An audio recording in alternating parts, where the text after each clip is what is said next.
Eu já tô aqui no escritório do meu convidado de hoje. Pela primeira vez aqui no podcast, a gente vai trazer uma pessoa que começou a empreender na franquia, que ele se tornou um franqueado para abrir o seu negócio. Não vai ser o único nessa temporada, a gente vai trazer um outro franqueado no próximo episódio, mas hoje a gente vai conversar com o Gabriel da Prudential e ele vai contar como que ele trouxe esse negócio para o Brasil, uma franquia internacional, e eu tenho certeza que vocês vão achar demais esse papo. Então já tô chegando, na verdade, já tô aqui, Gabriel, te esperando pra gente começar esse bate-papo.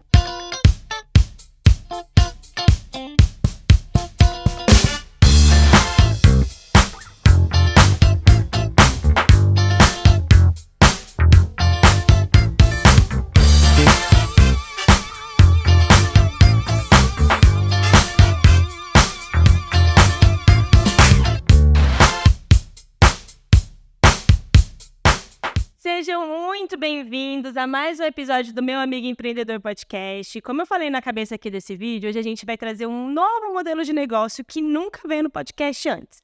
Não vai ser o único dessa temporada, mas vai ser o primeiro dessa temporada que a gente vai conversar com um empreendedor que escolheu uma marca, uma franquia para começar a empreender. Como que funciona esse processo? Como que acontece? A gente vai descobrir tudo no episódio de hoje. Mas antes, eu quero pedir para você que gosta de incentivar um pequeno empreendedor a já se inscrever aqui no canal, já compartilhar esse vídeo, já ativar o sininho. Nos incentive a crescer aqui no YouTube, porque isso também é um pequeno negócio. E também nos incentive nas outras redes, Bianca Diel, Meu Amigo Empreendedor, e o Gabriel da GLM. Falei certo? É isso mesmo, GLM, corretora de seguros limitada. É que eu sou um cara não muito criativo, então eu coloquei as iniciais do meu nome. Seu nome. Mais ou menos isso. Então, Gabriel do Gabriel. Seja muito bem-vindo. Muito obrigado, Bianca. Obrigado pelo convite. É uma honra aí estar conversando com você hoje, viu? Olha, você é o convidado mais chique que a gente já teve aqui no episódio, Opa, viu? que isso. E, gente, eu vim, assim, despreparada, quando desde cara ele tava de terno, todo arrumado, ele ainda falou assim, você quer que eu troque de roupa? Eu falei assim, não, a sua chiqueza tem que aparecer no nosso vídeo.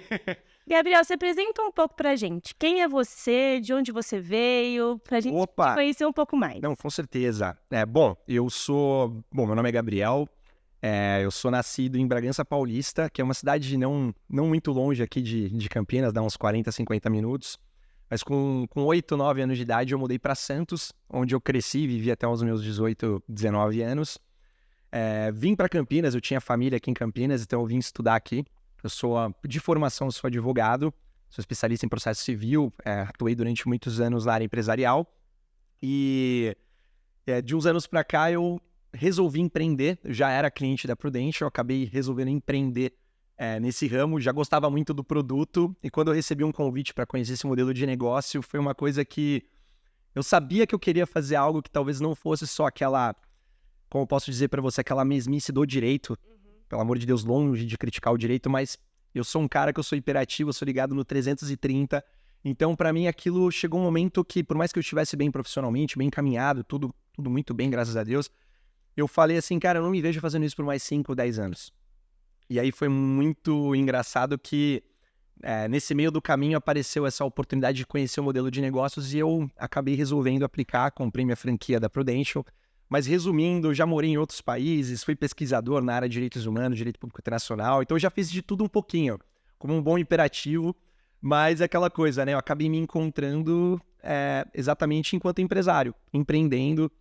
Acabei, não só num quesito no passado, né? Mas eu venho me conhecendo cada vez mais, porque eu acho que empreender é você estender a sua vida pessoal para algo que é como se fosse um filho seu, né? Então o que você tem na sua casa, você traz para sua empresa, então é muito bacana o quanto a gente amadurece, né, empreendendo. Então, mas confesso que esse pulo para me arriscar, né, em abrir minha empresa foi uma coisa que me deu foi um grande medo, sendo bem sincero. Mas eu também pensava, eu acho que eu não estou preparado.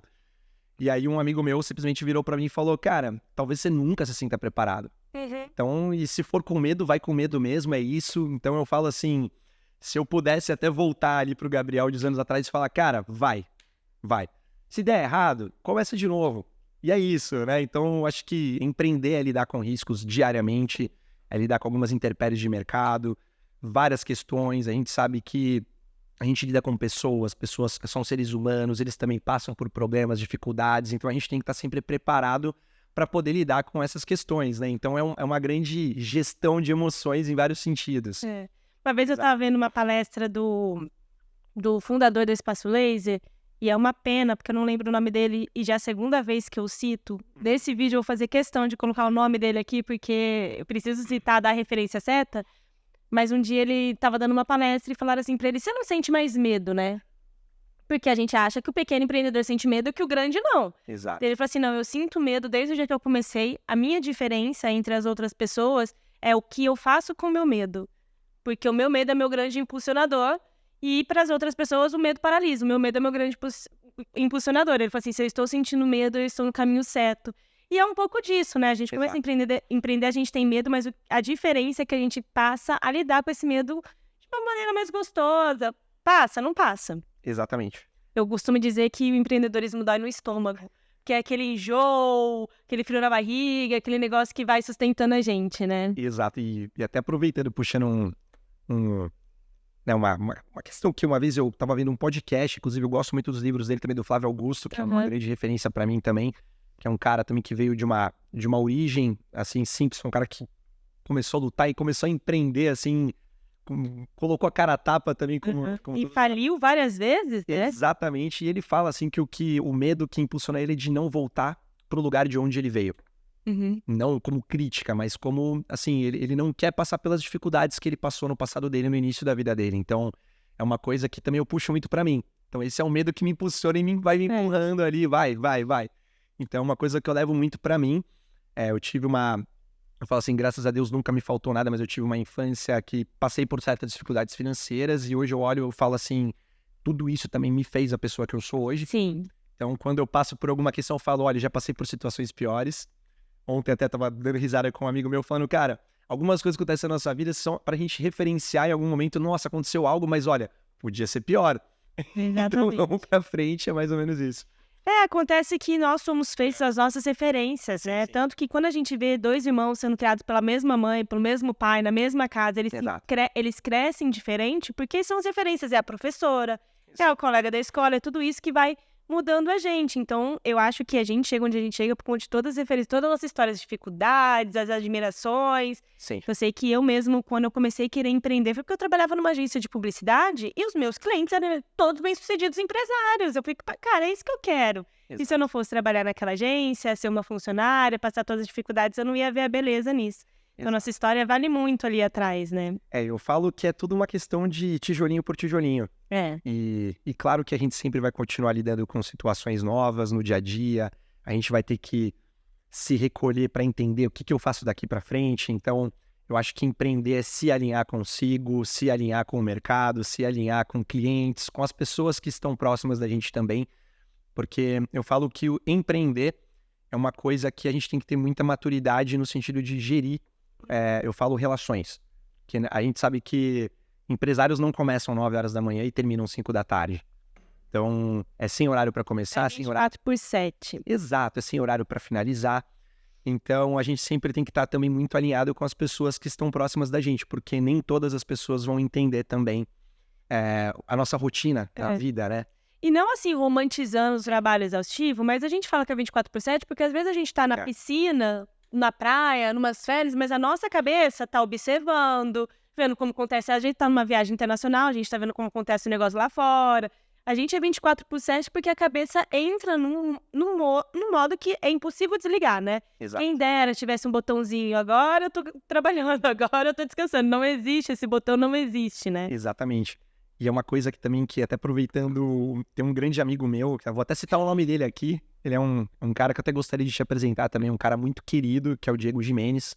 Ele também é corretor Life Planner, também franqueado da Prudential. E ele é um cara que fala muito pra mim, Gabi, quanto maior for, né, as coisas que você tiver, como posso dizer, recebendo, né, como retorno daquilo que você faz, maiores serão as dores e os desafios. Então, quanto mais bem sucedido nós formos, mais também dores a gente vai sentir, mais porrada, então a gente vai ter que subindo um degrauzinho de cada vez também para lidar com isso também, tem que estar preparado porque tem as consequências.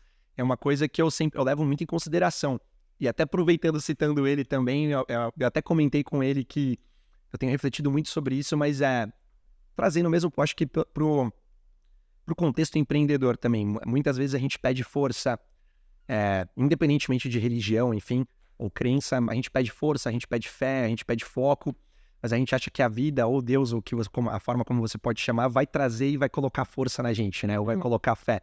Mas na verdade vai testar a gente ao limite. Se é isso que você quer. Você quer ter força? Então eu vou te testar para ver se você é forte. E é isso, eu acho que o empreender é muito isso. E muitas vezes vai dar muito errado em alguns momentos para realmente, eu acredito que para testar se é aquilo que a gente quer mesmo pra gente. E um conselho de uma pessoa que tá muito aprendendo ainda, eu tenho muitos passos para dar ainda, mas não desista, não abaixa a cabeça.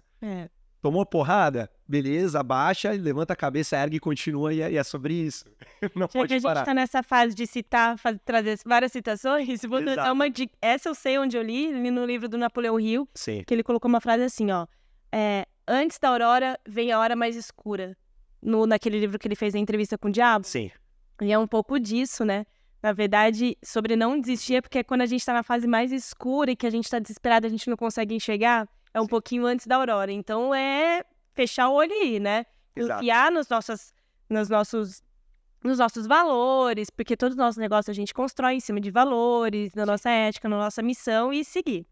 Mas, você já falou aí 2 palavrinhas que você trouxe, a gente não introduziu em nenhum momento aqui. Life Planner, Prudential. Eu quero chegar aí, mas antes eu quero trazer uma outra coisa, porque você se formou em Direito. Sim. Você me disse que você foi pesquisador, coisas que eu não sabia da sua história. E eu tenho uma coisa comigo, na minha cabeça, que algumas profissões, elas já te impulsionam para o mercado para você empreender, mesmo você não sabendo. As faculdades não te preparam para isso, mas quando você chega no mercado, você precisa fazer isso. Quer prospectar cliente, trabalhar por conta e um monte de coisa. E você, quanto advogado, lá no seu passado, antes de abrir, né, essa sua nova empresa, você trabalhava em escritórios ou você também já prospectava cliente, já tinha aquela veia empreendedora, já foi por conta, vou pro meu escritório, vou atrás das minhas coisas. Como que foi? Isso é muito bacana.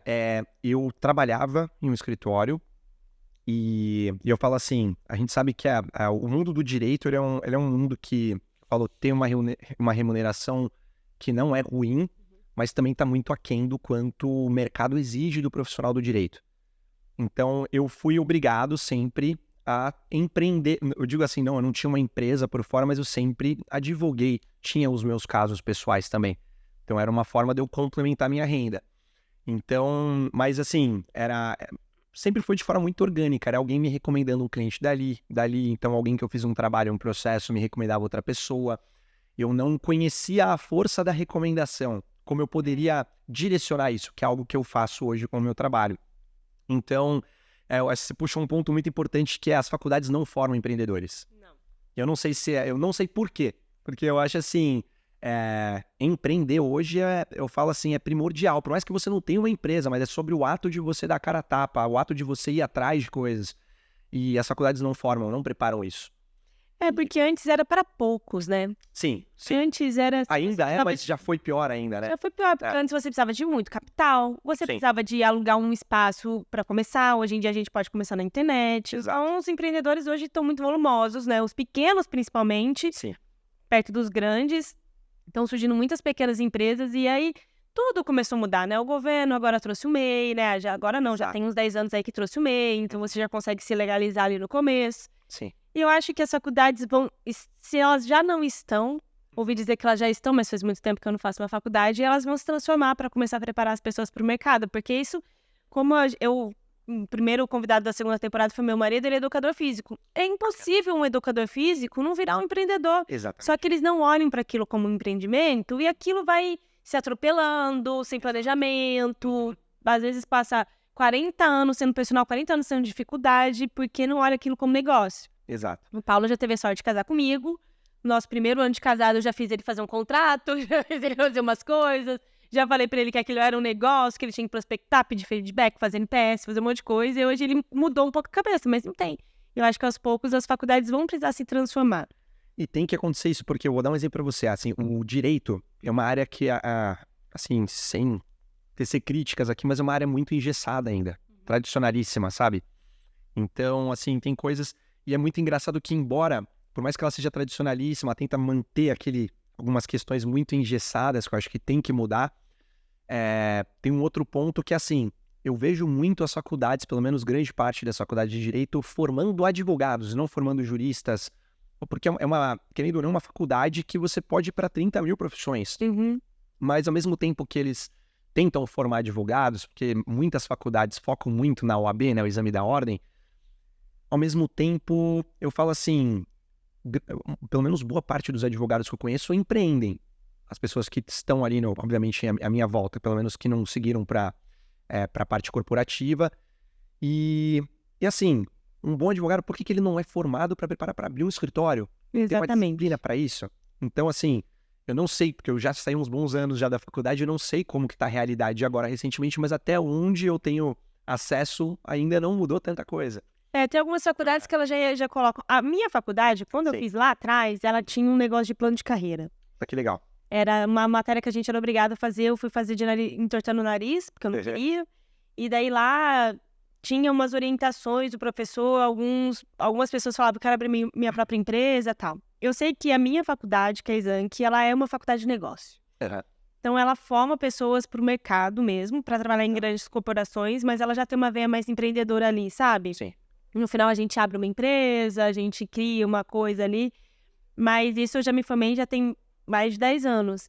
E a gente trouxe aqui para o podcast uma convidada que acabou de se formar, ou está se formando ainda nessa faculdade, e ela me falou de algumas transformações assim no off, sabe? Que bom. E eu fiquei super feliz, eu falei assim, cara, então eles já estão caminhando, porque é um mercado, se você quer preparar o seu aluno para o mercado, você precisa preparar para o mercado que está acontecendo de verdade. Exatamente. E uma coisa do direito, de algumas áreas da saúde, como também nutricionista, psicóloga, teve uma grande alteração em como você pode se comportar diante da internet depois da pandemia. Exatamente. Porque antes, assim, você não pode falar, a ordem não deixava você fazer alguma coisa na rede social, você podia perder sua licença, nutricionista, advogado, psicólogo agora abriu o atendimento online e agora a gente pode se comunicar mais. E como que vai fazer? É óbvio, você sabendo se comunicar, se comportar na internet, você vai começar a prospectar clientes sem perceber na hora que você vê se está abrindo seu próprio negócio. Exato, exatamente. E é uma coisa que eu falo pra você, assim, que bom que tá se transformando. E eu acho que, assim, tem que se transformar, porque eu acho que o brasileiro, eu acho que, na sua essência, é um povo maravilhoso. Eu falo assim, eu tenho um amor pelo Brasil, que eu falo assim, né, eu morei um tempo fora, voltei pro Brasil porque eu não aguentei ficar fora, longe desse país. Onde você morou? Eu morei no Canadá. Nossa, Morei... realmente, você foi pra longe da gente. Eu morei em Toronto. A história é bem engraçada, assim, porque eu acabei decidindo ir para lá porque eu desenvolvi um artigo. Eu falo assim, eu já passei por um monte de coisa, mas aquela coisa assim, melhor do que saber o que você quer, saber o que você não quer para sua vida. Então, nesse processo, enquanto pesquisador, acabei tendo conhecimento de uma instituição no qual eu sou associado ainda, que é a USA, que é a Law Society Association, que faz parte da Universidade de Utah, nos Estados Unidos. E cada ano eles têm um congresso de um país diferente. E eu estava na Universidade de Coimbra, isso foi em 2017, eu acabei conhecendo uma professora que ia desenvolver um artigo lá, ia ser esse congresso no próximo ano, que seria 2018, em Toronto. E eu tava com uma grana que eu juntei, inclusive era muito engraçado porque alguns amigos, a gente ia em barzinho, alguma coisa, eu sempre tomando água, H2O, a galera, pô, você não vai tomar uma? Tô sempre economizando, eu guardando dinheiro pro meu intercâmbio. Uhum. Então foi uma coisa, e basicamente, e assim, eu tive uma ajuda também do meu pai, juntei a grana que eu juntei durante 5, 6 anos ali, e fui e eu tinha grana para 1 mês, 2 meses, mais ou menos isso. E lá em Toronto eu acabei arrumando um trabalho numa academia. Eu comecei foi até engraçado, eu tava conversando com um amigo esses dias, eu cheguei nessa academia, eles me ofereceram, eu treinava lá, e de repente eles chegaram para mim e falaram, Gabi, pô, a gente vê que você tem uma energia e tal, você é um cara ligado aos 220, você não quer trabalhar com a gente aqui na academia? Eu falei, pô, toparia. E aí nisso, bom, vamos lá, né? Eu cheguei no dia, eu achei que eu sentava numa cadeira, eu cheguei, deram um aspirador de pó na minha mão. Eu falei, é isso? E era uma academia gigantesca de carpete, e então, assim, eu limpava ela inteira. Durante todo o período que eu fiquei no Canadá, eu trabalhei nessa academia. Pois quando eu consegui lapidar meu inglês, eu lembro que o meu chefe virou pra mim, ele era um libanês, é um cara muito querido, que é o Sam.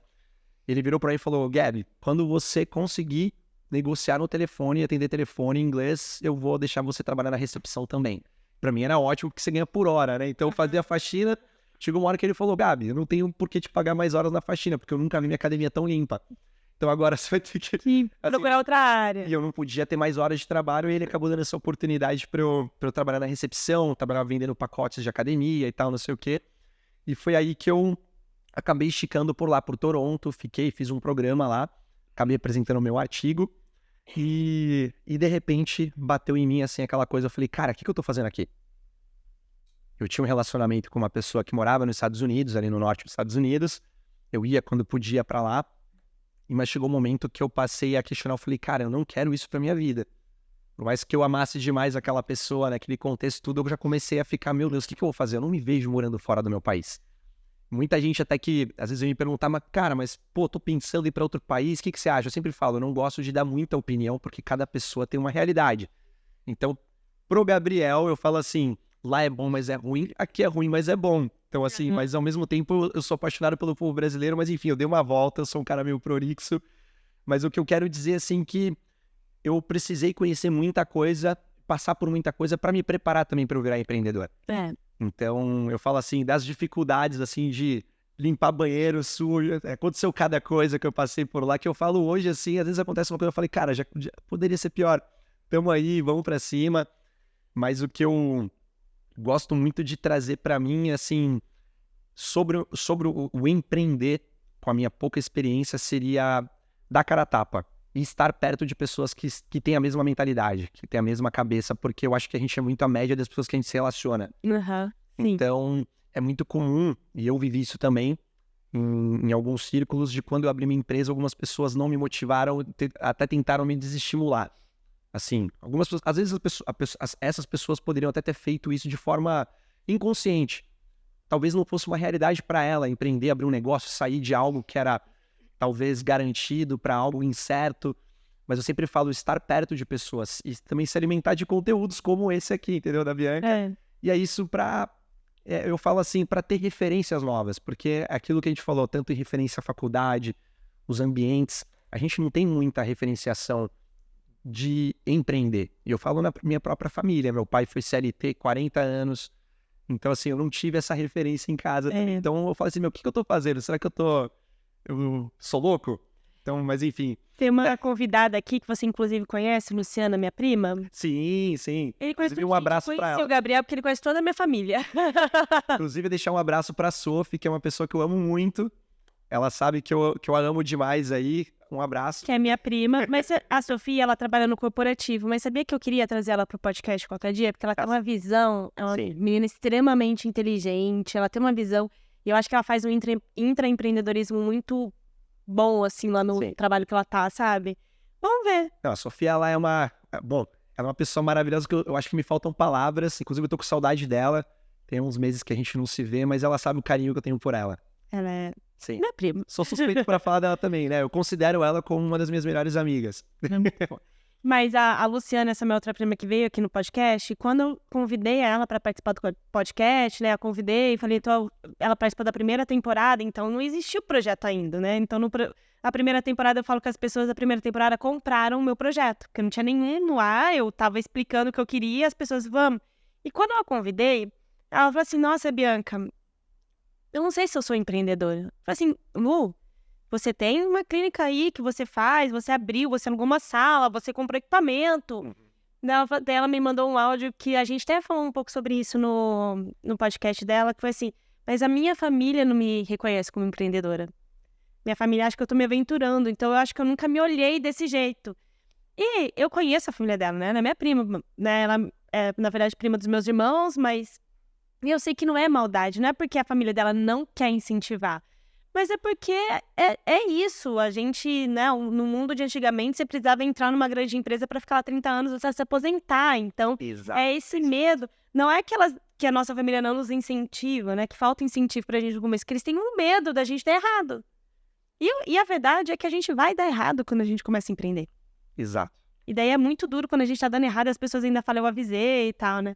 Mas enfim, ela participou, ela veio, contou a história dela, foi muito legal, você assistiu? Da Luciana. Você assistiu, comentou no... Exatamente, no YouTube. Até tem comentário do Gabriel lá, eu adorei, eu ouvi. Entendeu? É uma menina super empreendedora, só que ela não se reconhecia como empreendedora até eu convidar ela pra vir no podcast. Ela mudou, assim, hoje ela fala de empreendedorismo lá no Instagram dela de vez em quando, ela conta das histórias, e é isso, assim, sabe? É esse mundo que a gente tá. E agora, vamos falar da Prudential? Claro, com certeza. O que é a Prudential? O que é a Prudential? Vamos lá. que o Gabriel faz? Como ele empreende? Já que ele largou o direito para trás, largou o Canadá para outro dia, e agora ele está aqui em Campinas com a GLM. O que a GLM faz? Como foi criar a GLM? Então, bom, vamos lá, né? Primeiro ponto, né? A Prudential é uma seguradora de vida. Hoje ela é a maior seguradora de vida individual do Brasil. É uma multinacional norte-americana. Ela foi fundada em 1875, em Newark, New Jersey, nos Estados Unidos. Ela chegou aqui no Brasil já tem algumas décadas, já em 76, através de uma joint venture com o Bradesco. Né? Ela chegou como resseguradora do Banco Bradesco. E depois dela estudar o mercado brasileiro e ver o potencial que o Brasil tinha, ela resolveu trazer uma das suas operações para cá, que foi a operação japonesa para o Brasil. E desde o início, assim, já foi uma coisa já voltada para algo já um modelo de franquia. Não era um modelo de franchising a princípio, mas era um modelo PJ a princípio. Então era algo ali por volta de 2002. E na época foi muito engraçado, porque os japoneses e os sul-coreanos, quando vieram entrevistar pessoas para virem integrar o corpo da Prudential, eles, quando esse prospecto ali, né, esse possível life planner, ele ia participar dessas reuniões para mostrar a oratória, apresentar, para tentar cativar, eles tiravam até os tradutores da sala. E aí o pessoal perguntava, bom, pô, mas como assim? Mas ele não vai entender nada do que eu tô falando. Ele falou, mas ele não precisa entender o que você tá falando, ele quer ver se você consegue cativar ele com o seu jeito de falar. Então, isso, inclusive, foi um dos primeiros pontos que me chamaram a atenção aqui na Prudential. Até para você ter uma noção, eu era cliente da Prudential, eu fui abordado pelo Bruno Pellegrini, que é meu sócio, inclusive aqui na Prudential. A gente trabalhou há muitos anos atrás na Defensoria Pública da União. Inclusive, na época, eu já era mais antigo na casa, eu fiz um treinamento das pessoas mais novas ali, inclusive ele participou. E a gente se conhecia, a gente não manteve muito contato, a gente às vezes curtia alguma coisa ali no Instagram, isso, aquilo e tal. E eu lembro que durante a pandemia o Bruno me chamou para participar, para a gente fazer uma live falando sobre direito empresarial. Ele é dono de um escritório de advocacia também ali em Mogi Guaçu, na área previdenciária, ele e a noiva dele. E simplesmente ele me apresentou, ele me chamou para apresentar o seguro, acabei contratando o seguro. Indiquei vários amigos. Inclusive, eu falo assim, uma das formas de trabalho da Prudential é a recomendação, que eu vou até chegar lá. E nisso, tempos depois ele me chama, Gabi, quero trocar uma ideia com você, quero apresentar um negócio pra você. Eu falei, pô, já quer me vender mais seguro, pô? Ele falou, não, agora eu não quero falar sobre seguro, eu quero te falar de uma oportunidade. E eu tava num período no escritório, que eu tava tocando alguns casos por fora, tava ali, tava estudando. Eu estava num escritório muito bom, assim, as pessoas maravilhosas, mas eu não estava 100% satisfeito no ambiente onde eu estava. Então você começa a matutar, mas eu não sabia por onde começar. Eu falei, cara, por onde que eu começo? O que que eu faço? Será que eu simplesmente alugo uma sala e dou a cara a tapa, começo a divulgar? E simplesmente vim para cá, participei do FIP, que basicamente a Prudential ela faz o quê? Ela convida profissionais de destaque no mercado para virem conhecer um modelo de negócio. Então, muito provavelmente, algumas pessoas que podem até estar ouvindo esse podcast já participaram desse FIP. E aí a questão depois que você conhece, se você quiser tentar aplicar para comprar franquia, aí começa o processo seletivo. E aí é onde a Prudential começa a analisar essas pessoas. E hoje, pelo menos na época que eu entrei, era uma média de a cada 56 candidatos era um aprovado para compra da franquia. Então você não pode simplesmente se tornar um franqueado, você tem que ser aprovado para se tornar um franqueado. É um processo seletivo que o meu durou por volta de 3 meses. Até quando ele me chamou, eu já achei que eu ia, nossa, a Prudential tá me chamando e tal, não sei o quê, eu não sabia que era modelo de franquia. De repente preciso ter uma grana e bota a grana e compro, mas exato. Então, nesse processo, assim, eu simplesmente participei, eu falei, bom, eles estão me chamando, daí eu fui entender que esse convite não era para eu virar life planner, na verdade era para eu conhecer o modelo de negócio e ver se eu queria tentar aplicar. A partir do momento que você aplica para tentar virar life planner, começa esse processo seletivo, que são várias entrevistas. Inclusive, a última entrevista com o vice-presidente aqui da Prudential foi, inclusive, né, nessa mesa onde nós estamos aqui hoje. E o vice-presidente do Brasil ou americano? É o vice-presidente regional da Prudential. Tá. E que, inclusive, o Rafa Moreira, que é um cara que eu tenho muito é um cara muito querido, que eu tenho muito carinho, aí já deixa um abraço para ele, se esse vídeo chegar para ele aí também. E aí, por exemplo, nesse período, a Prudential, o que ela faz? Ela tem uma forma objetiva de analisar um candidato, que é um sistema, um software que ela desenvolveu, que analisa os critérios objetivos. E aí, esses profissionais aqui da Prudential, eles analisam um aspecto subjetivo, que é muito bacana, que tem muitos profissionais que acham que estão num bom momento, vêm para cá, acham que vão conseguir ser aprovados para comprar essa franquia, mas a Prudential, ela é tão sincera que ela fala, olha, eu acho que talvez esse momento não é o melhor para você. Por que você não deixa para tentar aplicar daqui 6 meses novamente? A gente vê se você pode ser aprovado, mas para pensar. Você é um cara aí, você está tendo tempo na sua empresa, que você está muito bem remunerado na empresa que você está, ok. A gente sabe que aqui tem uma remuneração muito interessante também, mas a questão é, você tem um filho que está para nascer daqui 2 meses. Foca na sua família nesse momento. Dá um gás, foca... Então a Prudential é muito bacana porque ela enxerga muito esse lado do indivíduo se é o melhor momento para ele também. E ela dá na cartada. Então tem muitas pessoas que saem chateadas, pô, não consegui, pô, queria comprar, queria investir. Mas é muito interessante que ela olha esse lado da pessoa também quando a gente vai. Então hoje nós somos, salvo engano, ali em franquias ativas no Brasil, acho que por volta de 1.500, 1.600 franquias no Brasil da Prudential. A gente tem o selo ABF, é um dos melhores modelos de franquia hoje no Brasil, né? O payback, geralmente, do investimento na franquia, ele é dado ali entre o primeiro, segundo e terceiro mês, que é, Nossa, muito que é rápido. assustador, porque eu conheço muitos modelos de franquia. Nós temos um life trainer aqui que, inclusive, ele era um dos responsáveis pela implantação de franquias da rede do Outback, Abbraccio, tudo, e ele falou, eu nunca vi um negócio assustador e tão rápido dessa forma igual a Prudential.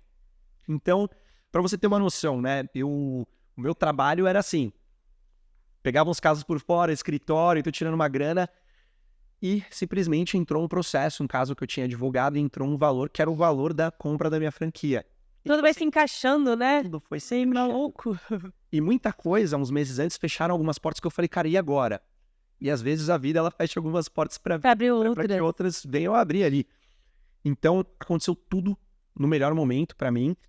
E eu também peguei o meu carro, que era o único patrimônio que eu tinha na época, vendi e usei para ali fazer capital de giro e começar minha empresa. Então, basicamente, eu falei, cara, se der errado, eu começo do zero. Eu falei assim, eu não tenho nada. Gente. Eu peguei tudo que eu tinha ali, não era um carro com um valor muito alto, mas eu falei, cara, eu tenho que começar a fazer isso aqui, rodar, girar. E assim, gente, lembrando que eu tenho bastante espectador do Rio de Janeiro. Não ter um carro no Rio de Janeiro é tranquilo. Não ter um carro em Campinas é um perrengue danado. O transporte público aqui não cobre a cidade toda. Exato. Às vezes, para ir daqui até lá, você tem que pegar 2, 3 ônibus. E assim, aqui, para mim, eu tinha, assim, carro velho, mas eu tinha carro. Porque aqui é difícil ficar sem carro. Então, era uma confiança mesmo, né? Ficar sem carro em Campinas, você vendeu seu carro, era para confiar. E aquela coisa que eu falei, cara, tem que ter um tempo de duração isso aqui. Eu tenho que correr atrás das coisas. E eu falo Preciso comprar outro carro. preciso comprar outro carro, preciso fazer, né, essa empresa girar. E, de certa forma, eu acho que eu também fiz a melhor escolha, porque quando a gente atravessa a ponte, a gente queima a ponte, a gente não tem plano B. Uhum. E eu acho que quando a gente tem plano B, a gente abre a possibilidade de, na primeira dificuldade, a gente retroagir. A gente dá um passo para trás e voltar do outro lado da ponte. Então foi uma coisa que eu fiz que nos momentos de dificuldade eu parava para pensar, eu não tinha como pensar em não dar certo. Então eu falei, eu tenho que dar certo. Claro que muita coisa de errado aconteceu, tomei muita porrada, eu acho que como todo empreendedor, mas eu falei, cara, eu não posso voltar para, eu queimei a ponte, então não tenho como voltar. Então eu acho que isso me estimulou muito. Isso me deu muita força para alguns dias ir até madrugada. Eu falei, não tem como dar errado, só pode dar certo, e é isso, e tem que dar certo, e tem que dar certo. E eu falo pra você que eu, Gabriel, se eu não tivesse feito isso, eu não sei se teria dado certo dessa forma. Uhum. Pelo menos até esse presente. Se não tivesse ido com o all-in lá ali, né? All-in. Então, eu falo que muitas pessoas, né, pelo menos assim, que conversam comigo, Gabriel, tenho 2 negócios, tenho 3 negócios, se você consegue lidar com tudo isso, e se forem negócios diferentes, eu acho que é um pouco complicado. Eu admiro muito quem consegue tocar, e eu não conseguiria tocar negócios distintos ali, porque demanda muita energia. É um filho. Eu, assim, admiro demais. Eu, Gabriel, não consigo. Então, assim, no meu caso, eu coloco minha energia 100% realmente aqui na Prudential. Tem gente que me questiona muito. Inclusive, uma das pessoas que mais me questionam o número de frentes que eu abro é o meu marido. Sim. Mas até teve um vídeo que eu coloquei aqui, num dos episódios eu conversei sobre isso. Depois eu coloquei um corte dessa fala no YouTube, deu hate lá. Porque eu falo que cada um é cada um. Eu sou uma pessoa plural. Quando eu tô só com um assunto, eu me sinto doente, me sinto sem assunto. Eu preciso ter mais de um assunto. Então já começa por aí que eu gosto, assim, desde eu comecei a trabalhar com 16 anos, fazia 6 meses que eu tava naquele meu trabalho, eu já tava fazendo já tinha 2 empregos, sabe? Eu já comecei ali desde o começo tendo 2 empregos. Então, isso já é minha personalidade, é meu jeito de lidar. eu preciso ter bastante coisa pra fazer pra conseguir fazer aquele pouco, assim. Sim. Mas uma outra coisa que, assim, pra mim, a gente tava conversando aqui no começo sobre as experiências serem individuais, eu precisei... Chegou uma época que eu comecei a empreender no e-commerce. E naquela época eu era exclusiva do e-commerce, quando eu tinha Print Love, que era um produto personalizado. E ela tinha uma sazonalidade. Ela funcionava de março até agosto, e setembro, outubro a gente não vendia. E era horrível. E eu também sou designer. E eu sei que setembro, outubro para designer é muito bom, porque Black Friday, um monte de coisa acontecendo, final do ano, as empresas preparando, elas começam a procurar. E eu negava trabalho naquela época. E depois de ficar pelo menos uns 2, 3 anos exclusiva, e que eu comecei a me abrir de novo, eu fui vendo que, tipo assim, cara, eu preciso diversificar os meus ovos das minhas cestas, porque o e-commerce ele é muito sazonal, e eu fico, assim, 3 meses felizes e 3 meses tristes. E as pessoas falam assim, mas você não planeja. Não, a gente planeja, só que você ter um negócio e não vender é desesperador. Exatamente. Não é sobre o dinheiro acabar, é você não vender, você vê o seu negócio e fica questionando o seu negócio, a sua vida. E daí hoje eu tenho 3 frentes de trabalho hoje. E é exatamente assim que funcionam minhas frentes de trabalho. Quando uma tá em alta, a outra tá em baixa. Quando a outra tá em baixa, a outra tá em alta. E eu, como sou uma pessoa plural, eu consigo estar sempre ativa. Eu admiro demais, admiro demais. É que eu falo assim também, eu sou uma pessoa que eu só consigo prestar atenção em uma coisa de cada vez. Eu sei que é uma limitação minha também. Mas eu faço uma coisa de cada vez, tá? Justo. É equilibrar os pratinhos. Ó, por exemplo, eu vim gravar o podcast, que é uma das minhas frentes de negócio. Eu parei de postar na minha rede social da minha loja, porque se eu posto, vende. Eu tô aqui. Aí, nossa, bem, que dó. Não tem problema, gente. Quando eu voltar, vou postar, vou vender. Sabe assim? Exato, tipo assim, mas são escolhas. Quando a gente é plural, a gente tem escolhas. Todo dia a gente tá falhando com alguma coisa. Exatamente. Não, e eu falo pra você, assim, eu admiro muito porque, assim, é aquela coisa, né? Como você mesma disse, cada pessoa. Então, a gente sabe dos nossos limites e compreender também quais são os nossos limites é muito importante. E até trazendo essa questão, né, dessa virada de chave, você até me fez uma pergunta interessante que me veio na cabeça da questão, Gabriel, mas e isso? Como que foi essa virada de chave? Na época, quando o Bruno me apresentou o modelo de negócio da Prudential, que eu disse que eu já estava pensando em ir para algum caminho, o que eu faço, eu quero empreender, eu tinha aquela coisa, cara, eu não sei empreender. Assim, eu sei tocar um negócio, pegar casos aqui no direito e tal, etc e tal, voltado pro lado técnico e tal, mas como que eu vou abrir uma empresa do nada? Eu preciso fazer isso, como que eu vou abrir um escritório, como que eu vou gerir, enfim. E aí eu conheci o modelo de franquia.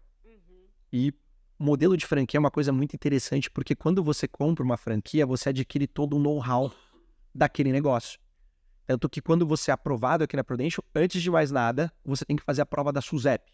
Que para a gente trabalhar nesse ramo de seguros no Brasil, a gente precisa dessa licença da SUSEP. Que é uma prova que envolve economia, matemática financeira, direito, entre outras coisas. E depois que você é aprovado nessa prova da SUSEP, e aí você passa por um treinamento, que é um treinamento de 1 mês. E aí nesse treinamento é uma coisa assim que, tipo assim, eu até falava na época pro Linhares, inclusive, que é o MFL, um dos responsáveis por ter trazido a Prudential para Campinas, lá de Belo Horizonte para cá. A Prudential é muito forte em BH. E assim, quando eu terminei meu treinamento, eu falei, olha, Linhares, eu posso passar por mais 1 mês de treinamento, eu adorei. Posso ficar mais 1 mês? Ele falou, não, você tem que ir para agora é o momento de você colocar sua empresa em atividade. Exato. E assim, é um treinamento, a gente tem um sistema de treinamentos que para todos os franqueados, o tempo todo a gente tem aulas lá. Tem podcasts para franqueados, então franqueados de destaque no Brasil participam de podcasts, então curso. Então a gente tem um sistema chamado Pro EAD, que a franqueadora nos disponibiliza, que tudo aquilo que a gente teve naquele treinamento, que a gente ficava 16 horas cada dia aqui no treinamento durante 1 mês, você tem todo o material à sua disposição. Então a franqueadora, ela investe muito no franqueado aqui na Prudential. Então isso me trouxe muita noção. Então tem desde empreendedorismo, economia, voltado para mercado, que é até um outro ponto interessante, né? Gabriel, você largou o direito.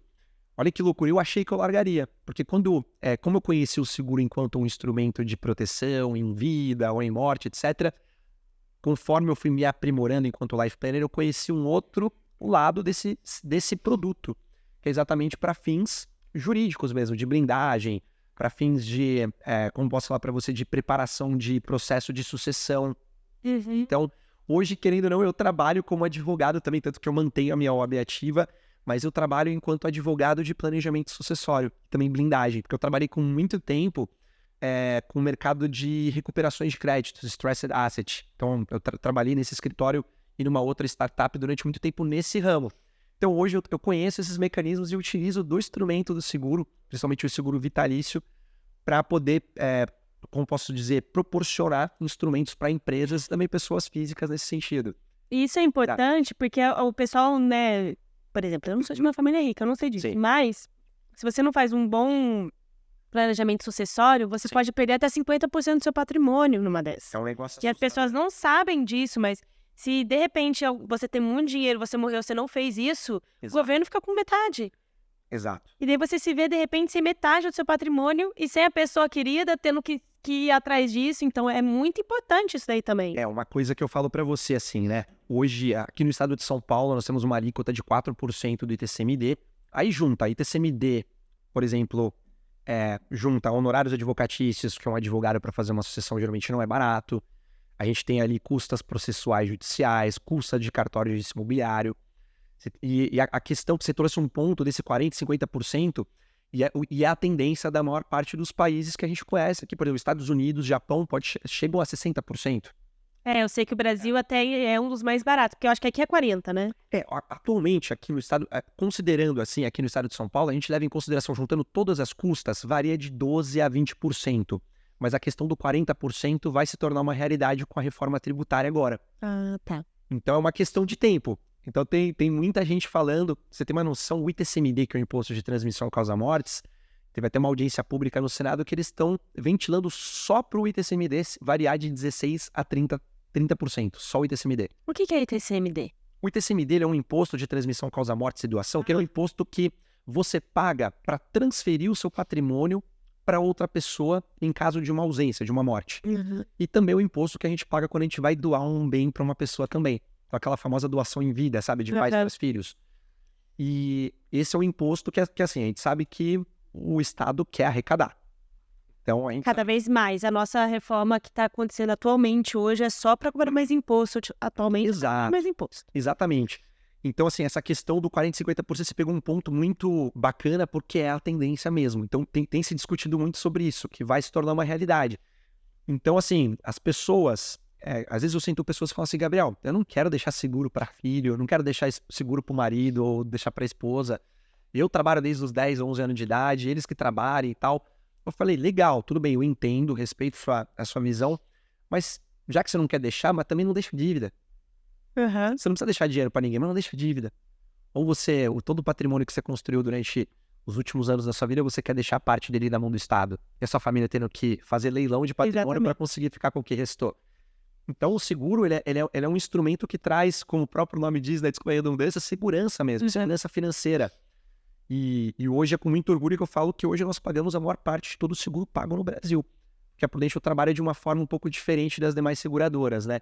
Enfim, sem entrar muito em detalhes, mas é uma coisa que eu falo que me brilha os olhos. Eu falo que tem muita gente que fala que eu trabalho tenho uma visão muito missionária do trabalho do seguro, porque eu tenho mesmo. Porque eu vejo que, eu falo assim, eu vejo o quanto isso pode salvar a estrutura de uma pessoa, de uma família. Que seja de uma invalidez, que seja de uma quebra de um braço, que seja de uma doença. Infelizmente, assim, essas últimas semanas eu me deparei com algumas situações de pessoas que não foram aprovadas enquanto seguradas, no caso, como clientes, né? Ali pela nossa seguradora, porque pessoas que já tiveram uma situação de saúde e, querendo ou não, a gente lida com uma análise de risco, né? Mas a nossa diferença para outras seguradoras é que a gente faz uma análise prévia desse risco e a gente congela o risco da pessoa, congela a idade. Mas é aquela coisa, né? O seguro de vida é igual ao seguro de carro, no sentido de que depois que o carro bateu, você não pode ter o seguro. Uhum. Então, assim, é uma coisa que tem se transformado cada vez mais. E quando eu escolhi comprar minha franquia, eu estudei muito o cenário do mercado de seguros. E é um dos mercados que mais vem crescendo no Brasil nos últimos anos. Tanto que a Prudential, nos últimos 5 anos, ela não cresceu menos de 2 dígitos em nenhum ano. E o mercado de seguros no Brasil, me corrija se eu estiver errado, mas relacionando seguro de casa, carro, moto, seguro e seguros em geral, movimentou 560 milhões de reais no Brasil no último ano. Nossa, eu não vou saber te corrigir porque eu não faço ideia.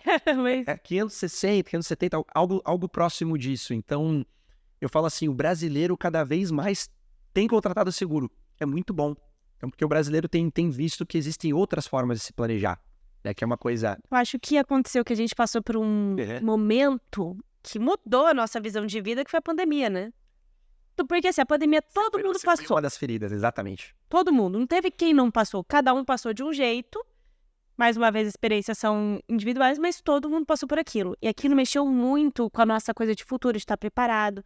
Tinha muita gente que não estava preparada e que não tinha um dinheiro, que não tinha alguma coisa. E uma coisa que eu sou quase cliente da Prudential, falta muito pouco pra você. Vai dar tudo certo, eu vou sempre, né? Mas uma coisa que você falou que de todas as seguradoras da pandemia, acontece que as seguradoras não davam conta de pagar os seguros também.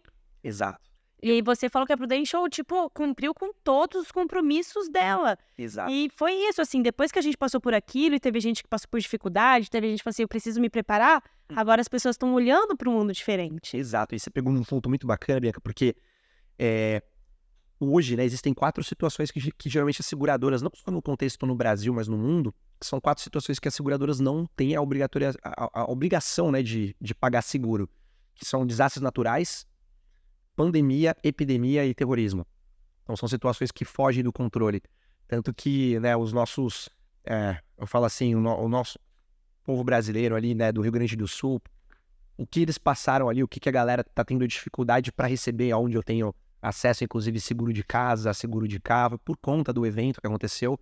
Inclusive, deixo todo o meu carinho aí também, povo do Sul. Mas a questão no ramo de seguro de vida não é diferente. Mas a Prudential, ela pagou 11 de setembro.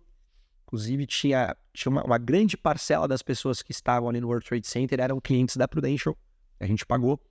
Aquele furacão Katrina em 2005 também, em Nova Orleans, pagamos também. Aquele tsunami no Japão em 2011, que acabou levando um desastre nuclear, também pagamos.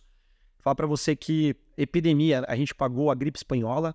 Me corrija se eu estiver errado, foi em 1916 ou 1917. É porque a Prudential tem 150 anos. Tem um negócio aqui. Exatamente. 150 anos de Prudential. Exato. E a gente paga, além da gripe espanhola, a gripe do porco, que aconteceu em alguns países também, pandemia do Covid, isso por dados da SUSEP, entre julho de 2020 a julho de 2021, a gente desembolsou 308 milhões de reais no Brasil de pagamento para internação e também morte com Covid. E trazendo epidemia, esse ano pagamos também dengue, que foi declarada epidemia em alguns estados de dengue, a gente pagou também. Todo mundo pegou dengue esse ano, até eu. Olha, eu, graças a Deus, esse ano eu não peguei, mas eu já peguei uma bem brava ali, que eu realmente, assim, eu fiquei, eu perdi, eu já sou meio o fiapo de manga, né, mas eu perdi acho que uns 15 quilos. Na minha casa pegou minha avó, meu avô ficou muito mal, porque ele já era muito velho, eu vim visitá-lo e peguei também. Pegou todo mundo. Aí minha avó, recuperada dengue, cuidando de mim, porque eu tava com dengue, foi realmente... Não, esse ano foi triste aqui em Campinas, né, e até um ponto aí de conscientização pra galera, né, porque a dengue é uma coisa que a gente tem que pensar no outro ali, né, meu? E interessante, olha, eu fiquei 18 dias mal da dengue, desses 18 dias, eu fiquei 11 sem trabalhar, e eu sou autônoma, né, sou empreendedora e tal. Se eu tivesse a Prudential ali, eu estaria sendo remunerada. Depois eu tive que correr atrás do meu prejuízo. Eu falo pra você assim, é tudo uma questão de... Claro que depende da estrutura que você tem. A gente tem mais de 40 estruturas ali, mas, por exemplo, para uma internação, então você tem um recebimento. Então é tudo uma questão que eu falo assim de... Gabriel, quais são coberturas? Nossa, a gente cobre mais de 25 doenças hoje no Brasil, que é uma cobertura. E, por exemplo, Gabriel, fiquei internada por conta da dengue. A gente cobre internação, os dias de incapacidade ali que você ficou afastada, internada por conta... E obviamente, Gabriel, tem o plano de saúde, mas, pô, legal, o plano de saúde paga o hospital, mas não paga teu cartão. Seu trabalho, exatamente. Exato. E assim como a gente tá falando entre empreendedores, a gente sabe que se a gente não trabalha, a gente não recebe. Não recebe. Então, assim, eu tenho uma relação incrível com os meus clientes. Sim. E daí eu peguei e expliquei para todos eles o que estava acontecendo. A gente passou os projetos todos para frente. Então, não me faltou, né? O projeto não foi cancelado, enfim. Só que depois, eu passei todos para frente. Sim. Aí, depois de recuperada da dengue, eu tive que passar noites acordada, regularizando o negócio. E é isso, né? E daí as pessoas, naquela época eu pensei assim, em contratar uma ajuda, mas daí você esquece que eu fiquei doente, eu tô danada, eu preciso ir nessas noites. Então tem umas coisas ali que, quando você me apresentou a Prudential, eu entendi, as pessoas entendem muito que seguro, né, de vida é pra morte. Exato. quando acaba, por exemplo, um seguro de carro é para dar PT, o seguro de casa é para pegar fogo, o seguro de vida é para quando morrer, deixar alguma coisa para quem. Então, por exemplo, eu não tenho herdeiro, vou deixar para quem Exato. esse prêmio? Mas não é só sobre isso, é sobre a gente cuidar da nossa vida, principalmente os empreendedores que estão aqui nesse canal, que é um canal para empreendedor. A gente vive num risco muito constante com a nossa saúde. A gente não poder ter uma dor de barriga. Não, dor de barriga não, né? Mas não poder ter uma doença ali, ter que cuidar, quebrar um braço, alguma coisa, é de se prestar atenção, de se pensar, já que a gente está falando que o número de empreendedores no Brasil está crescendo. Exato. A gente já comentou. E aquela coisa também, e a gente fala muito do seguro, na Prudential, o seguro em vida. Por isso que a gente usa muito esse termo também. Então, por isso que usa o termo Life Planner, né? Exatamente. Muito bem, inclusive, colocado aí. E aquela coisa assim, né? Quando eu virei cliente, eu tinha 26 anos de idade. Então, assim, eu com 26 anos de idade, eu ainda morava na casa do meu pai. Eu não tinha... Se eu viesse a falecer, eu não ia deixar dívida para ninguém. Não tinha patrimônio. Então, simplesmente, eu contratei um seguro que viesse a me proteger em vida. Uhum. Então, eu coloquei uma estrutura para invalidez, internação, doenças... E eu tenho um histórico familiar de algumas questões de saúde e doenças que me preocupam muito. Então é uma coisa que, inclusive agora, eu faço 31 anos agora essa próxima terça-feira, mas agora a partir dos 30, parece que vira uma chavinha ali, né? Na hora que... De a saúde para várias coisas. A crise dos 30 da saúde também, é colesterol, é isso e aquilo. Gabriel, eu tô na crise dos 40. Então, boa sorte que só piora. Mas é aquela coisa que eu falo assim... sempre me gerou uma preocupação, principalmente agora, porque eu sei o quanto impacta na vida de uma pessoa uma doença, financeiramente. Eu senti isso na minha família. Então, eu falo assim, que eu olhei aquilo e falei, olha, pra mim, e claro, também se eu vier a faltar, eu quero deixar algo também pra minha mãe e pro meu pai, porque às vezes é natural que os filhos venham a suportar os pais da velhice. Então, era uma preocupação que eu tinha também. Pô, se eu vier a faltar, e os meus pais, se eles precisarem de mim, financeiramente falando, então... Não era um valor muito alto que eu ia deixar, mas era tudo que eu podia deixar. Mas eu fiz uma proteção em vida. É o que a gente fala, né, até em termos, né, que é a famosa blindagem de capacidade produtiva. Que a gente fala, você em 18 dias, o quanto isso provavelmente tenha te impactado financeiramente falando, né? Imagina isso em 10 meses. Um ano. Exatamente. Então é uma coisa que ninguém pensa que vai acontecer. Ninguém. Eu mesmo, antes de ter sido apresentado, eu falei, cara, nunca parei para pensar nisso. O Bruno que vai me escutar aí, depois o Bruno, quando ele me trouxe essa pergunta, eu virei pro Bruno, ô Bruno, cara, se acontecer isso comigo, eu acho que eu tô lascado. Ele falou, lascado como? Eu falei, pô, isso quer me quebrar a perna, né, pô? Falei, nunca parei pra pensar em quanto isso pode me impactar. Eu não sabia que eu tinha esse risco. E eu só sabia que eu precisava dos meus olhos pra trabalhar, das minhas mãos, precisava da minha voz. Hoje minha voz, mais do que nunca, é a coisa mais valiosa que eu tenho. Sem ela, eu não faço o que eu faço hoje. Então é um pouquinho das razões, né? Eu sempre falo que cada pessoa tem uma dor. E isso não só falando no aspecto do seguro.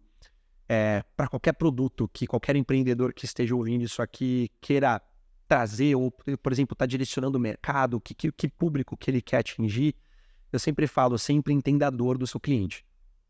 E eu faço uma pergunta que é muito simples, às vezes, às vezes não, né? Sempre, perdão a expressão, que é, o que é mais importante para você na sua vida hoje? E a pessoa, pelo menos na maior parte das vezes, ela consegue se expressar e consegue trazer. Então é uma forma de eu direcionar. Então eu escuto muito, principalmente eu atendo muitas pessoas que moram juntos, são casados, que têm filhos também. E as pessoas sempre falam, olha, a coisa que é mais valiosa para mim é minha parceira, ou meu parceiro, ou os meus filhos. Eu te respondi essa pergunta quando você me fez? Eu não sei se eu tenho esse negócio. Será que eu sou desapegado no mundo? E agora tá fazendo tão lento. Pessoas muito autorresponsáveis, sabia? Sim.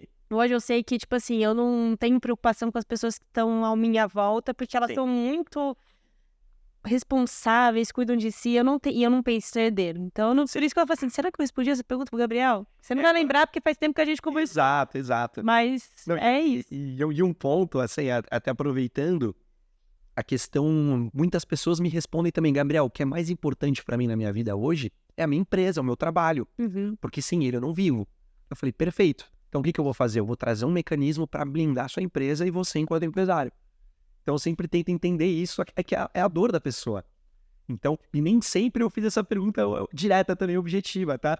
É uma coisa que eu parei para pensar, eu falei, cara, às vezes a gente tenta entender um pouco da dor das pessoas, mas às vezes a gente não vai direto ao ponto. Às vezes a pessoa está totalmente aberta para responder aquela pergunta e a gente fica com um pouco de, sei lá, fica meio, puta, será que eu faço essa pergunta? Mas eu sou uma pessoa que eu me tornei uma pessoa muito direta nas perguntas também que eu faço hoje, porque a gente poupa tempo, a gente vai direto ao que a pessoa precisa. E claro, nem todas as pessoas conseguem responder essa pergunta. Muita gente fala, nossa, Gabriel, não sei te responder assim, e tudo bem também. Então eu sempre vou trazendo outras perguntas para tentar entender. Então o que hoje te traz uma preocupação financeira? Isso é algo que eu faço bastante. Ah, Gabriel, eu sempre trago ali, o que te preocupa mais hoje, financeiramente falando? Uma morte, uma invalidez ou uma doença? Então, Gabriel, nossa, se eu ficar inválido, eu acho que eu não gero mais dinheiro. E sem dinheiro eu não vou poder fazer os planos que eu faço, eu não posso comprar o que eu quero, eu não posso investir e tal. Então, beleza, a invalidez é o primeiro que te traz preocupação?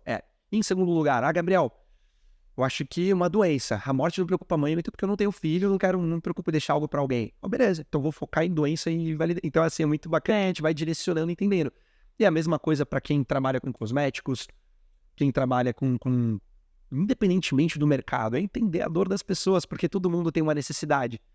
E aonde tem uma necessidade, tem um anseio ali, tem alguém para oferecer algo para ajudar naquela necessidade. Eu acho que é aí que entra o nosso trabalho enquanto empreendedor, né? Mas tem uma coisa, uma característica sua, que tô conhecendo sua história agora. Sim. Que eu não sei se você se desenvolveu nesse processo, você disse que a Prudential tem muitos treinamentos, tal, não sei se você se desenvolveu nesse processo, mas você é um cara muito vendedor. Você obrigado. É simpático, conversa e sabe ouvir, sabe fazer as perguntas certas, então, de alguma maneira, você já é um cara que consegue levar a gente para esse lugar, sabe? Para esse conforto de começar a abrir a nossa vida. Porque tem que ter um jeitinho. E tem gente que nasce, né, Gabriel? Tem coisas assim. Eu não sei se você se treinou ali na Prudential, mas assim, você é comunicativo, gente. A gente tá aqui no podcast, a gente tá vendo, né? E uma característica que eu achei muito legal quando eu conversei com você é que você ama Sim. a empresa que você representa. Exato. Você tem admiração, você tem paixão, você fala com muita vontade. E, tipo assim, realmente você escolheu se franquear de uma coisa que você acredita muito. Exato. Não foi pelo dinheiro. Tem muita gente que se franqueia pelo dinheiro, sabe? Exato. Vou abrir uma unidade do McDonald's porque dá dinheiro. Você não vai amar aquilo. E aquilo fica mais difícil de ser vendido, né? Uma ideia que a gente não compra, a gente não consegue vender. Sim. E você, não sei se foi seu treinamento, todo esse preparo que a Prudential dá essa base para vocês que você me explicou, mas eu acho que era natural seu mesmo, sabe? De repente você já era um vendedor e só não tava na hora certa. Exato, e foi exatamente isso, que quando eu entrei aqui para participar das entrevistas, participei, a galera até brincou, cara, pô, meu, traz esse cara logo pra cá, meu, o cara entrou ali, fez todo mundo rir, não sei o que e tal, pô, esse cara é vendedor. É aquela coisa, eu sempre fui uma pessoa que eu sempre me considerei uma pessoa muito feliz. Passei por dificuldades na minha vida, em alguns momentos cheguei no fundo do poço, que eu olhei, até dei risada e falei, bom, agora não dá pra descer mais, agora tem que subir. Uhum. Mas eu falo que, assim, é muito da minha personalidade mesmo. Eu sempre fui uma pessoa ligada nos anos 20, gosto de dar risada. As pessoas até brincam comigo, falam, cara, sempre que você tá na agência, eu vejo alguém dando risada, você tá no meio de uma rodinha ali conversando com alguém e tal. Porque eu acredito muito na questão da energia e eu acredito muito que as coisas reverberam. Então, assim, aquele dia que você começa, deu alguma coisa de errado, mas você reagiu de uma forma positiva, parece que tudo começa a fluir melhor. Pelo menos eu sou desse. E é muito da minha personalidade. E claro que eu acabei lapidando isso aqui também aqui dentro. Porque eu acredito que venda... Por mais que a gente tenha uma personalidade, que venha a contribuir com a venda, eu acredito que a venda é muito técnica. A venda é totalmente estudo. E é uma coisa que eu falo que eu conheço pessoas aqui com 30 perfis diferentes aqui dentro. Desde um cara que é totalmente antissocial, um cara que é tímido, um cara que não gosta muito de conversar, mas ele entra numa reunião e ele vira uma chavinha, assim, tecnicamente falando. Tem resultados, assim, absurdos aqui dentro da Prudential. Então eu falo assim, para todo perfil tem campo para venda. Eu acredito que é muita técnica, mas claro que eu uso muito a meu favor, eu sei assim naturalmente. Então, eu gosto muito de vender na base mesmo de algo leve, porque eu sei que a gente fala sobre um assunto que nem todas as pessoas recebem esse assunto de forma leve. Até porque pessoas têm história, a gente não sabe a dor que aquela pessoa já sentiu num histórico de familiar, de uma perda de uma pessoa, de uma doença, enfim. Assim como eu realmente tive também, querendo ou não, quando eu fui abordado, vieram alguns gatilhos para mim enquanto cliente também. lembrando de pessoas que eu vi, muito queridas, sofrerem por conta de doença. E quando alguém pergunta pra você, mas como que você lidaria com essa situação? Aquilo, dependendo da forma como você ainda tá lidando com aquilo, mexe muito com você. Então eu tento trazer, eu uso muito da minha personalidade, assim, de forma natural, para trazer uma certa leveza para um assunto que é pesado. Então, assim, a minha forma de vender um assunto um pouco pesado é dessa forma, sabe? Eu acho que não só o assunto é pesado, mas você tá numa área que as pessoas desconfiam. Tem até a palavra aí, confiança atrás de você. As pessoas desconfiam, porque aqui no nosso país, no Sim. Brasil, não sei como que é no mundo, não posso falar. Mas sempre tem aquele trapaceiro tentando te vender uma coisa que você não vai usar. Exato. E eu até conversei com você aqui no começo, falando assim que o meu marido recebeu uma proposta de plano de vida lá, que ele falou assim, Bianca, isso aqui é um absurdo, né? Ele é um cara mais esclarecido e ele é um cara Caxias. Exato. Na hora que a pessoa fez a proposta pra ele, ele falou assim, me manda um documento pra eu ler. Na hora que ele leu o documento, ele falou assim, cara, isso é um absurdo, as pessoas compram isso. Então, tipo, a impressão de que você tá sempre passando pra trás, Exato. sendo passado pra trás, quando alguém tá tentando te vender alguma coisa, aqui no Brasil é muito forte. E quando a gente tá falando de seguro, aqui no Brasil é mais forte ainda, porque tem muita gente que é enganada nesse mercado. Exato. Então, não é só tocar na dor da pessoa quando a gente fala de um familiar, de uma morte, de uma doença, mas é você também estar num lugar que você precisa passar muita confiança, Sim. já que as pessoas já desconfiam. Ah, já veio um vendedor de seguro. Exatamente. Para começar, né, o termo vendedor já é uma coisa que eu vejo que o brasileiro em si ele já tem uma certa... Ele meio que discrimina. E o que tá errado, porque a gente tá vendendo Exato. o tempo todo. A gente tá em ano eleitoral, aqui o Brasil é super polarizado, né? A gente tá em ano eleitoral, todo mundo tá vendendo o seu candidato e as pessoas não percebem que a gente vende Exato. o tempo todo. Porque tem um ponto também, né? Todo mundo gosta de comprar, mas não gosta que ninguém ofereça algo para elas, né? É aquela coisa que a gente entra numa loja, você quer ter a sua calma. E por isso que a gente tem que entender um pouquinho também da necessidade de cada cliente. Tem clientes que querem que você conduza ele, tem clientes que eles querem te conduzir, você vai... Então é tudo uma questão de você entender e se encaixar com aquele perfil de pessoas. Pessoas que ficam mais dominantes, pessoas que nem tanto. Então acho que é uma questão do feeling da gente que vende, independentemente do produto, entender o que aquela pessoa... Às vezes uma pergunta, você precisa de alguma coisa? Às vezes numa loja, né? Ou você prefere olhar com calma. Então às vezes pode trazer até uma tranquilidade para a pessoa dela querer comprar, porque ela quer comprar. E claro que as pessoas, muitas vezes, elas querem sentar para analisar, para comprar. E claro que o nosso produto, ele é um produto que ele leva em consideração muito o termo urgência. Porque já tiveram situações de Covid aqui na nossa agência, de uma pessoa que fechou um seguro, nem era cliente aprovado ainda, fechou um seguro numa sexta-feira, no sábado ele sofreu um acidente e morreu num acidente de carro. Deixou a esposa e deixou filhos. Então é uma coisa assim que ninguém pensa que isso pode acontecer no dia seguinte. Mas eu falo... A gente sempre tem que porque a gente também tem que, no nosso ramo, pelo menos aqui, a gente não pode ficar desesperado porque a gente vê muita coisa acontecendo. O tempo todo. Toda semana aqui saem uns 3, 4 pagamentos de seguro para morte, validez, doença terminal. Então a gente sempre tem que estar muito alinhado com aquela questão. Eu sei que é urgente, mas as pessoas não entendem que é urgente. E tudo bem. Então o nosso trabalho é de chegar com cuidado e trazendo essas informações. Mas sobre essa questão das pessoas, sobre venda, né? Por alguma razão, eu acho que não só no Brasil, mas as pessoas têm uma certa discriminação com venda. Como se a venda sempre fosse algo interesseiro. Claro que tem um interesse. Todo mundo tem um interesse sobre algo. Mas não é somente um interesse. Eu acho que quando a gente senta com uma pessoa, a gente tem que ter um interesse genuíno em trazer algo para ela. Tanto que eu sempre faço... Às vezes eu sento com uma pessoa, Gabriel, isso aqui não faz sentido para mim, isso aqui não... Não, beleza, isso aqui faz sentido para você? Isso aqui faz? Então é ter aquela empatia de entender que a pessoa tem um momento dela... E eu acho que o principal, até perdi um pouquinho do fio da meada, que é tanto o interativo, né? Mas é entender que, por exemplo, você tem que sempre oferecer o que é bom para a pessoa. Então, e claro, tem vendedores, como você mesmo disse, que nos queimam. Então acaba criando esse certo estereótipo do vendedor. Mas o ponto é, sempre, independentemente do ramo que você atua, sempre faça aquilo que é perfeito para o teu cliente. Não tem como dar errado. O teu cliente vai te recomendar, o teu cliente vai falar de você. Isso vai abrir portas que a gente nem imagina, né? Que é uma coisa absurda. E eu falo assim, graças a Deus, semanalmente chegam muitas recomendações orgânicas de clientes. Nossa, Gabriel, tava no churrasco com uma amiga, falei de você e tal, entre em contato com ela. Então isso é muito bom. Isso eu tenho um termômetro no meu negócio que quando isso permanece acontecendo, eu sei que eu tô no caminho certo. É mais ou menos isso. Já são 4 anos que você tá com essa Não, da franquia. Potential vai completar 2 anos. Nossa, Que eu sou então cliente tá faz indo mais tempo. super bem. Faz Tá pouco aqui no tempo. lugar, vocês viram no começo do vídeo. Cheio de... Mas aqui também você disse que é um espaço compartilhado de outros franqueadores, né? Exato. Como que funciona, né? Isso aqui, aonde nós estamos hoje aqui é um ponto de apoio. É um escritório meu e dos franqueados da Prudential. Então, por exemplo, eu como uma franquia, eu pago royalties para utilizar esse espaço. E eu posso usar os 38 pontos de apoio da Prudential no Brasil. Inclusive no Rio de Janeiro. Legal. Então, assim, aqui basicamente nós estamos em 40 Life Planners, mas tem Life Planner pelo Brasil inteiro. Tem Life Planners que moram no Mato Grosso do Sul, Life Planner que mora na Amazônia, que mora no Pará. Então, tem muitas pessoas que atuam muito em loco. Então você não precisou se preocupar quando você comprou essa franquia, né? Porque a gente sabe que quando a gente Sim. compra a franquia, a gente dá um dinheiro para isso e se preocupar em fundar esse escritório. Você se preocupou em comprar o uso desse escritório. Ele já te dá a estrutura toda montada. Exatamente. Claro que não é um valor barato quanto eu pago de royalties mensalmente, mas eu não precisei criar estrutura, criar isso e aquilo, então tava tudo. Tanto que quando eu vim, o nosso escritório ficava num prédio aqui do lado, aqui no Galeria Corporate. Que eu fui para lá. Exato. Foi lá que eu entrei errado. Sim.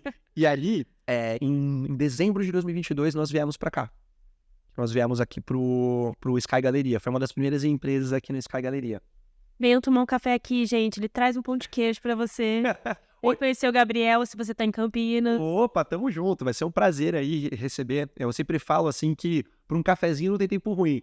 Eu vou até fazer uma observação que há uns anos atrás, olha como às vezes a gente esquece de agradecer, porque eu levei um tempo para cair na real nisso. Para todo mundo que tá ouvindo, quantas vezes vocês já pararam para colocar num papel que hoje talvez vocês estejam vivendo coisas que vocês sonharam lá atrás? Que seja 10 anos atrás, 15 anos, 20 anos atrás. Em algum momento, você tá concretizando coisas e quantas vezes a gente parou para agradecer sobre isso. E eu lembrei uns meses atrás que, há uns anos atrás, eu tava pensando, eu falei, cara, meu sonho é trabalhar tomando cafezinho e batendo papo com pessoas. E hoje o meu trabalho, às vezes eu tomo café até demais. Então até minha médica falou, Gabriel, evite café depois das 2 da tarde. Eu não tenho cumprido muito isso, mas... É igual não, como que chama? Descafeinado? Então, mas o duro é que a gente quer a cafeína do café, né? O Ah, menino, você não precisa não, Gabriel. Não vem com essa pra cima de mim, não. Você não precisa. O cara fala que se eu tomar mais café, eu saio pulando de paraquedas aqui nesse nível. Mas é só uma curiosidade, que eu acho que a gente já tá chegando no fim desse bate-papo. Opa! Mas eu tenho uma curiosidade. Você disse que o retorno de ser um franqueado da Prudential é um retorno de 2, 3 meses. Sim. Você sente a vontade de falar pra gente que você vendeu seu carro, né? Sim. Qual foi seu retorno até você ter um carro de novo? Você sente a vontade. Quando você diz qual o retorno, em que sentido? É porque eu vejo que você tá indo super bem. Sim. Então, tipo assim, quanto tempo que você conseguiu retornar esse seu investimento inicial, assim? Bom, sobre a questão do carro, eu vendi um carro, enfim, perdi dinheiro vendendo carro. A gente sabe que quando a gente precisa vender patrimônio, ainda mais às pressas, a gente não vende pelo valor que ele vale. Mas eu vendi na época um carro por R$42 mil e eu ganhei um valor em um processo que era aproximadamente R$30 mil, que é o valor da franquia da Prudential. R$30 mil. E aí esse dinheiro do carro eu usei pra manter minha vida. Se alavancar. Porque do nada eu saí do escritório onde eu tinha algo garantido para um lugar que, olha, não tem o faturamento, uma empresa do zero. Então, assim, esse payback que eu tive do pagamento da minha franquia, porque o dinheiro do carro eu usei para manter minha vida ali nos primeiros meses, mas esse payback, basicamente, eu recebi no meu segundo mês. Que Eu interessante. recuperei o que eu investi ali no valor da franquia. É realmente muito rápido o retorno. Eu quis fazer essa pergunta porque eu tenho essa curiosidade. A gente vai falar no próximo episódio aqui no podcast, a gente vai falar com minha outra prima que você também conhece, que é a Camila, e ela abriu uma rede de salão de cabeleireiro também que é uma franquia. Ah, que legal. Não sei a história dela. Barão Geraldo, inclusive, né? Isso. Uma pessoa sensacional. Deixa um abraço pra ela, inclusive. Não sei a história dela, não sei por que ela escolheu. A gente vai descobrir tudo isso no próximo episódio, que eu não faço ideia. Mas ela também entrou nessa da franquia. E eu não sei porque, gente, tipo assim, geralmente não é tão rápido assim. A gente vai descobrir amanhã como que vai ser, como que é a história dela. Ela já tá 1 ano ali. Mas realmente 2 meses Eu não recupero o investimento que eu faço nas minhas empresas em 2 meses. Eu confesso para você que, assim, esse mercado de seguros, e aqui principalmente o da Prudential, é um mercado muito agressivo no sentido de comissionamento. Entendi. Porque o nosso produto não é o produto mais barato do mercado. Gabriel, é absurdamente caro? Também não. Eu não achei caro. Exato. Eu achei super acessível. Mas tem muitas pessoas que às vezes viram, Gabriel, encontrei um produto lá mais barato, o cara tá, R$40 mais barato, não sei o que, assim, independentemente do valor. Aquilo que eu te falei do meu marido, em morte você ganha nada. E eu falo assim, eu prefiro, quando eu tô lidando com assuntos delicados, eu prefiro pagar mais e ter algo garantido do que precisar e não receber. Então, isso eu falo que, inclusive, a gente tem alguns aspectos jurídicos do porquê as pessoas têm uma certa descrença com o mercado de seguros, mas pode ser uma conversa para um outro momento.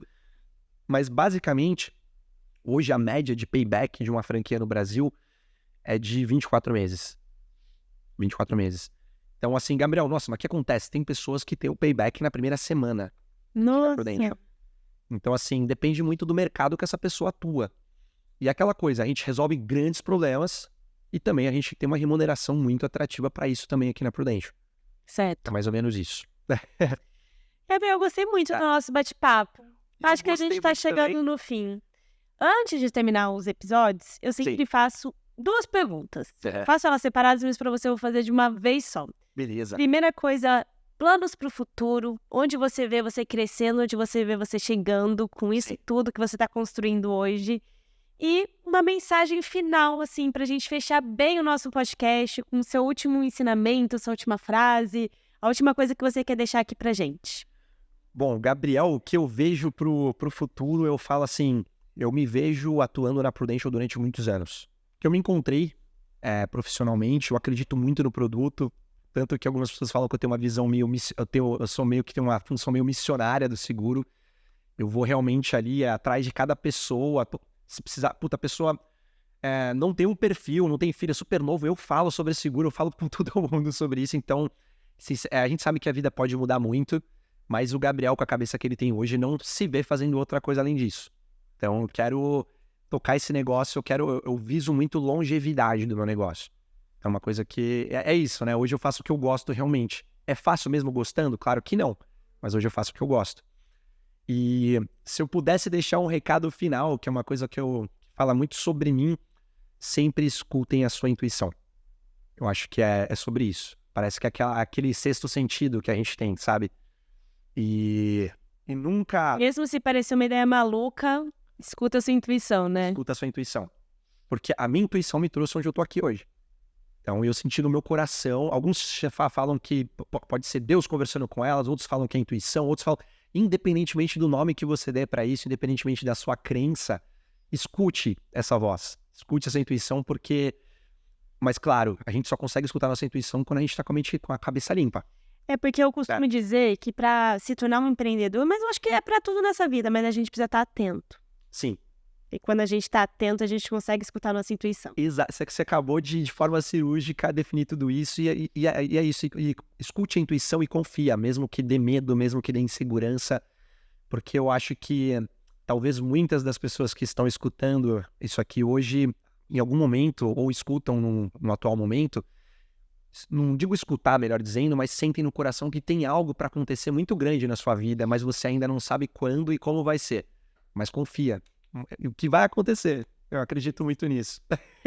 Bom, e se vocês gostaram de conhecer o Gabriel, aqui na descrição desse vídeo tem um link para você entrar em contato com ele, bater um papo, contar sua história, falar de repente quais são seus medos, suas inseguranças, porque ele é um life planner, né, gente? Ele pode ajudar com isso. Gabriel, muito obrigada por abrir aqui as portas do seu escritório, abrir a sua história, sentar aqui comigo, me trazer um pão de queijo, um cafezinho. Eu tô muito feliz de conhecer um pouco mais você. E obrigada por você estar aqui com a gente, a topar participar desse projeto aqui. Obrigado você. Desde a primeira vez que a gente tinha conversado, que você falou que você tinha o seu podcast, o primeiro contato que a gente teve ali, eu falei, nossa, se você me convidar um dia, eu participo, hein? Vai ser um prazerzão. E obrigado demais pelo convite, foi um prazer aí estar conversando. Você tem uma energia sensacional também, conta comigo de coração. Nossas energias se bateram. É isso. É um cara super alto astral. É isso, obrigado de coração aí por tudo. E, gente, não se esqueçam de incentivar a gente aqui nesse canal, se inscreve no canal, compartilha esse vídeo, se vocês conhecem mais alguém dessa área que vai gostar de ouvir a história do Gabriel, já compartilha o vídeo, ativa o sininho e eu te vejo no próximo episódio. Tchau, tchau!